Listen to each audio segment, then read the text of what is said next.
Guys এ হলো Balarampur bridge. দেখতেই পাচ্ছেন আপনারা দূরে বলরামপুর ব্রিজটি কতটা সুন্দর লাগছে। দেখুন এই ব্রিজ হয়ে তুফানগঞ্জ যাওয়া যায়, ঠিক আছে। দেখতেই পাচ্ছেন ব্রিজের ওপর গাড়িগুলো সব তুফানগঞ্জে যাচ্ছে। তো আমরা ব্রিজের নিচে আসলাম আপনাদের ঘুরে ঘুরে দেখানোর জন্য। কি বলবো, দুর্ভাগ্যের বিষয় আমরা এমন সময় আসছি, এখন বেলা বাজে 12টা, দুপুর হয়ে গেছে, সূর্যের এতটা তাপ, তো আপনাদের ভিউটা ভালো আসতেছে না। যাই হোক বিকাল টাইমটা আসলে ভিউটা খুব ভালো হতো।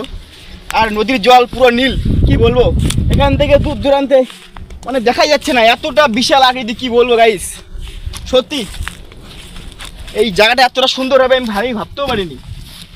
এই দেখুন এ হচ্ছে নদী, কালজারি নদী।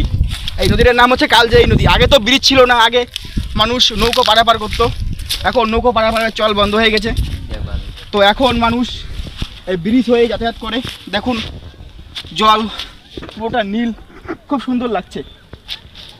দেখুন দূরে অনেকগুলো লোক দেখা যাচ্ছে, ওইখানে ওরা মাছ মারতেছে ওখানে।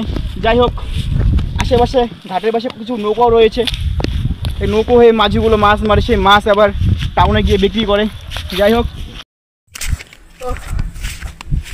রে নাই, শরীর শেষ।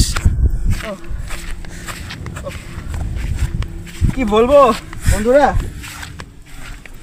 এই যে ব্রিজের নিচে এসে শর্ট ভিডিও শুটিং করলাম, করতে করতে হাঁপিয়ে গেছি। কি রোদ্রু আর দুর্যোগের বিষয়ে জল টল কিছু নিয়ে আসি নাই, কি বলবো।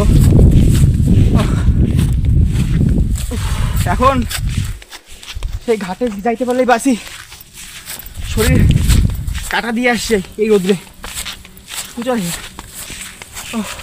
ওই যে এখন ওই ব্রিজের নিচটায় আমরা গিয়ে একটু রেস্ট করবো, ওখানে কিছু খাওয়া দাওয়া করবো, কারণ এই শরীর নিয়ে আর শুটিং করতে পারছি না আমরা।